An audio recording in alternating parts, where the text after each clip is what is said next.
Hello' everyone, এয়া গৈ আছোঁ ৰাস্তা কাষৰ মাটিখিনিত মানে আজি ট্ৰেক্টৰ লগাম আৰু এইফালে মাছ পালেও নাপালেও সকলো মানুহে এনেকৈ জাল লৈ আহে আৰু বহুত ভাল লাগে। এইবাৰ আকৌ বহুত দিনৰ মূৰত বৰষুণ দিছে, মাছ পাবই নাই কাৰণে 2-4টা হ'লেও এনেকৈ আহিছে আৰু মানুহবিলাকে এয়া চাওক চাৰিওফালে মাছ ধৰাতে ব্যস্ত। আৰু আপোনালোকে পিছে মাছ চাছ ধৰিছে নাই? আৰু ভিডিঅ'টো ভাল পালে প্লিজ এটা লাইক কৰি দিব।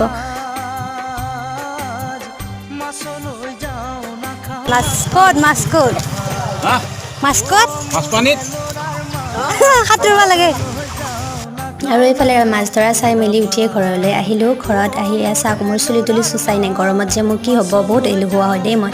আৰু এইফালে মাছকেইটা বহাই দিলোঁ, আদা জাল দি কিনে অলপমান খাম আৰু এইফালে খুন্দনিত খুন্দি ল'লোঁ। আৰু এয়া বনাইছিলে ঘৰতে ঘৰৰ ঘিউ খাইতো বহুত বেছি ভাল লাগে।